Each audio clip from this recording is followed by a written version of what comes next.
Hey, what is up? It's Jim. I'm back with another Tiller tip, and this week we're talking about calendaring. I love calendaring. It has become vital for me. It's kind of become a superpower of sorts, and so I love sharing about it in coaching.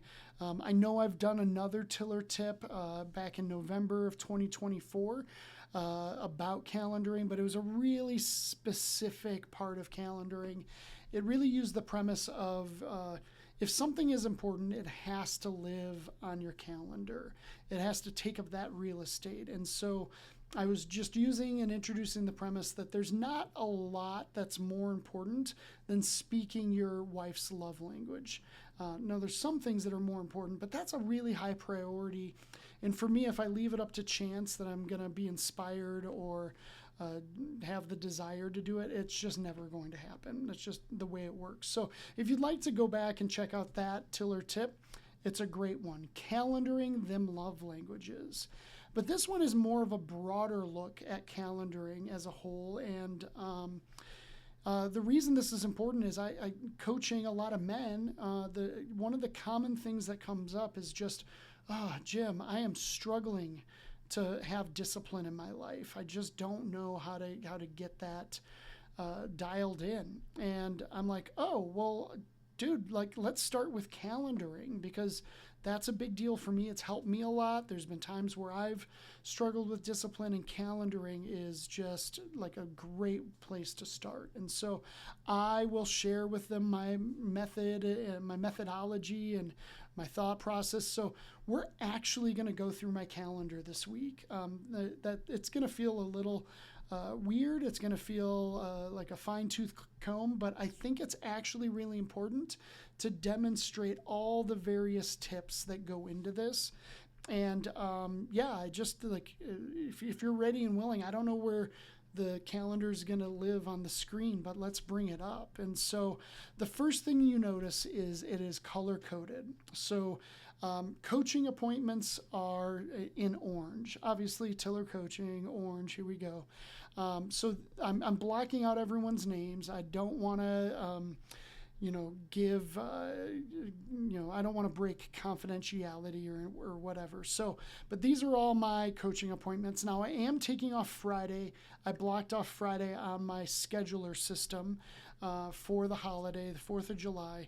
But yeah, we're going to primarily lock in on these 4 days, but you'll see yellow items. And I'll be honest, the yellow items are my to-do list. I don't like to-do lists, like, keeping a post-it note of like, oh, I got to do this, and I don't know which is the highest priority, and I get frustrated about, not getting enough done, and I don't know when I'm going to do it, and I'll lose the list, and to-do lists are a mess for me. So the yellow stuff is the stuff I want to accomplish, and it has a time, and it has a high likelihood of getting done. Like it's really great. So that might be something that you really get out of this. But then the red items are things that are scheduled with other people. It is counseling appointments, Anderson swimming lessons, that kind of stuff where, other people are involved. So, okay, let's start with Sunday. I tend to just keep Sunday open. I could put church on there. We had a worship night at our church, and that was cool. But I'm a little relaxed on calendaring on weekends. So that might be a flaw. I wrestle back and forth with that concept. But what you will see on Sunday night is a reminder it's pretty meta. There's an appointment on my calendar to calendar. It is like, hey, guy, you have to take a look at what the week is sizing up to be. Make sure there's no double bookings, that there's some holes that you can fill. I won't fill all of the holes, but I'll begin to fill the holes with the yellow items. The biggest yellow item that I want to fill is spiritual disciplines, like time for Bible study and prayer. And so on Sunday night, I will find a slot every day to do that. And that's awesome. It's so important for me to do that. Now you'll see that I don't have any time on Thursday. As of Sunday night, my Thursday was already jam-packed and there's no time for Bible study. Now I still am going to try to figure out Bible study. I've got counseling with Eddie at 9 a.m. I got to drive for that, and so I don't really want to do it before Eddie. But if I have to, I will. Perhaps I'll get a cancellation. And if there is a cancellation, the first thing that drops in there, the first yellow slot, is Bible study. So, all right, great. So I kind of have that on lockdown. And then I also look at Monday. So I will fill the holes on Monday. If my job's unique, people can go on to tillercoaching.org and just grab an open time slot and just populate one of these hours with an orange box. And that's important for me, and so I try to keep those open. But if it's the night before and they're not taken, man, I got some to-do list items, so I start yellow blocking. I wanted to clean up my office. Some stuff was looking disorganized and unfinished, and so I got to spend time on that. And then I needed to write thank you cards. Tiller Coaching exists by the generosity of others, and I got to thank my donors. And so I try to write thank you cards twice a year. A nice handwritten card really shows my appreciation. I am so grateful. And so I'm behind the times. It is already Q3, and I'm not through my thank you card list. So that needed to get on there, and so I got a good chunk of those done. So and then Monday night, what I'm going to do is I'm going to look at Tuesday. I'm going to fill the holes. Now, I only had one hole to fill, and that was noon. And so it was like kind of three things. I want to get lunch. That's going to be important. I need to go to the post office for mailing something personal and then mailing my thank you cards. And then, honestly, I can't remember what the other thing was, but it all kind of got bunked up because as I was driving in between the different things that I needed to do, my car started acting up, my smart car. Oh no. And so I bailed on one of the three things in there, and I went over to a repair shop, and I realized that my 1 o'clock appointment was going to be driving right past my repair shop. And so I was like, hey man, could you pick me up on the way to the office? And he did, and that was awesome. And I was able to keep everything in my calendar for Tuesday, despite things getting, kind of messed up. So, Tuesday night, I'm going to take a look at Wednesday. What are my free slots? I'm going to fill them. And so I knew that I needed to take care of the smart car because I got my estimate of the repairs, and it's going to be pretty costly, and that's scary to me. And so I'm going to switch repair shops, and I'm going to see if there's a different or a better quote. So I've got an hour for that. That's not a lot of time for that, but I think I can get it done. But then, oh my gosh, what happens, and this is a question I get a lot, is what happens when something cancels? How do you deal with that? What happens if you have to move a time slot? So my noon appointment reached out to me and said, hey, noon's not going to work today. I'm so sorry. Do you have anything else available? I'm like, yeah, I guess I've got two.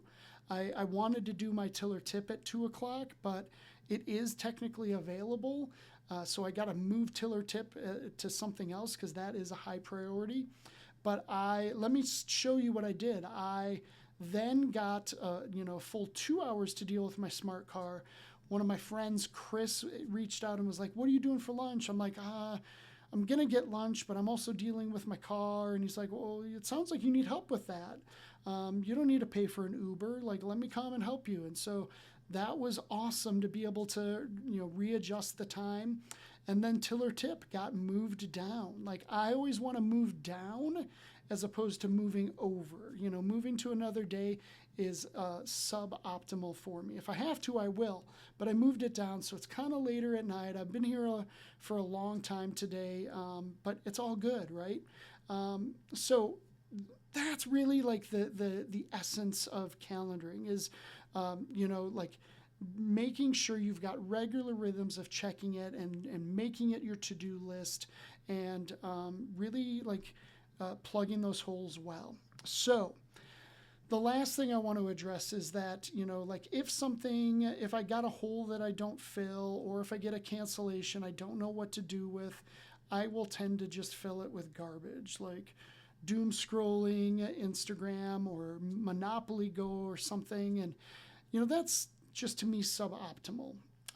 But I do think that I need to have some fun, some kind of re-engage time. That's okay if there's these short blocks of time to get this stuff done. But like, I love calendaring fun stuff. So you'll see tonight, I am planning to play Fortnite with Goldfish. He's a great dude. He's a good friend of mine. We talk about silliness. We also talk about some serious stuff, and it's really great. And so I'm excited to put that on my calendar, especially since Alicia had her infusion this morning and is going to be out for the count tonight. So that is effective calendaring. Like, don't be ashamed to put rest and relaxation or fun stuff on your calendar. I think that's really important. So I encourage that. So I hope you got something out of that. That was really long. That was a little tedious, but calendaring has helped me find discipline. And I need to be disciplined, like with my job, for the sake of other people, but also to be my best self for the sake of other people and for myself. So give it a shot. I'm going to challenge you. Try it for 2 weeks, just 2 weeks. Try the Sunday night thing, get in the rhythm of looking at it every night and filling those holes with the yellow blocks or whatever color you choose.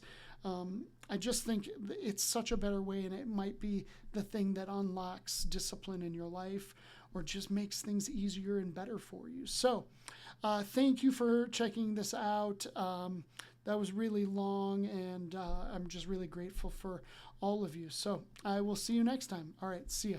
Bye.